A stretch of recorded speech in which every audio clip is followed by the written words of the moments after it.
Hello students, I am Mrs. Rama Deshpande. Very glad to welcome you all with new technology in 12th standard. This is first experience for both of us. So let's take it positively. Hope soon we will meet personally. Let's start with the 12th standard syllabus with bills of exchange. In 11th standard, we studied basic terms. And in basic terms, first term was transaction. You know the meaning of transaction.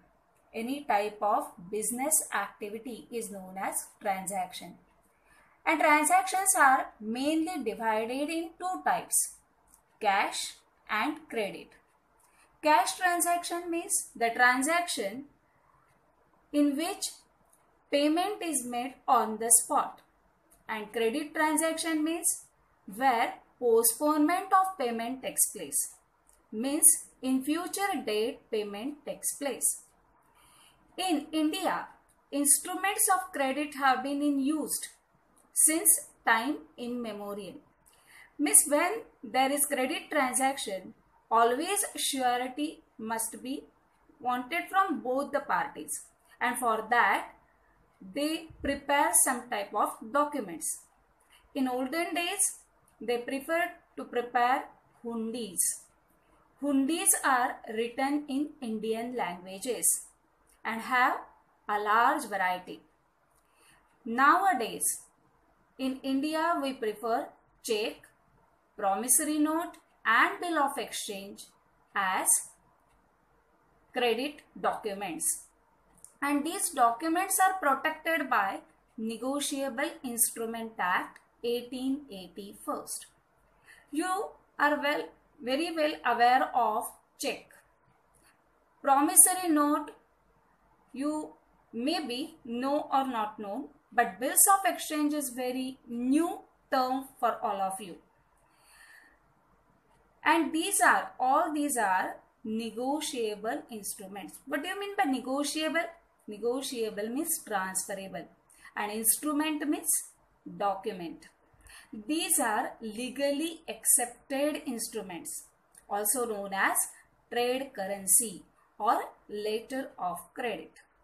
Now, we want to know about definition of bill of exchange. According to Section 5 of Negotiable Instrument Act 1880 first, a bill of exchange is instrument in writing and containing an unconditional order signed by the maker directing a certain person to pay on demand or at a future date a certain sum of money only to or to the order of certain person or to the bearer of the instrument. When at a glance we read the definition, I am sure that you can't understand the definition in detail. In definition only some features are hidden. So better we come to next slide where all the features are mentioned in point-wise manner. First feature is what? A bill of exchange must be in writing. You know that every document must be in writing. Why? Because written document is always remain as proof. Oral agreement is always void. That's why bills of exchange must be in writing. It should contain an unconditional order. I'm giving the pressure on the word order.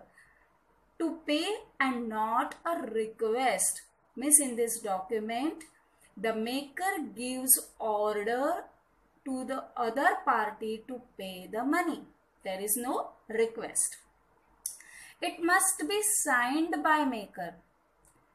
Obviously, when we prepare any document, we are just writing a letter also to any other person. We did our signature. So, every document must be signed. By whom? By maker. It must specify the definite amount to be paid. Definite, certain. The amount must be specific and it must be mentioned in the document. It must be dated. Naturally, without date, any document is invalid. A proper stamp must be affixed to it. It is legal documents.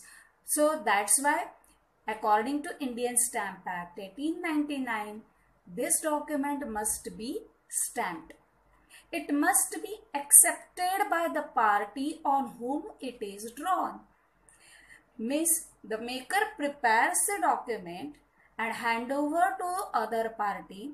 That other party must accept it, whatever written in the document. Then only that document will become bill of exchange. Before acceptance of this document, the document is known as draft. This without acceptance, the document is known as draft. This is very important because it can be asked in your exam in objectives. It must be clearly stated when the payment is to be made. It means what? The period must be certain and that period is mutually decided by both the parties. Now again we come to previous slide that where definition is there. Now you understood about the features. So these features, how they are hidden in the definition, that I want to explain you. See, again I read and explain the features. See the first line, a bill of exchange is instrument in writing, which is our first feature. Instrument must be in writing. Second is containing an unconditional order. So second feature is there is order. Third, signed by the maker. Fourth, directing a certain person must be certain, to pay on demand or at a future date. Means that amount can be paid on demand or maybe after a certain period. A certain sum of money must be certain, and to the order of certain person, means the person's name, whose name is mentioned in the document, or to the bearer of the instrument. Bearer of the instrument means what? The person who is holding the instrument on due date or maturity date.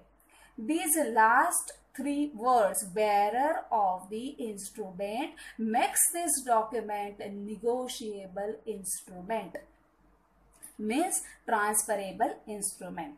So with this, you may clear about the meaning or introductory part of bills of exchange. In next lecture, we will proceed with further. Thank you.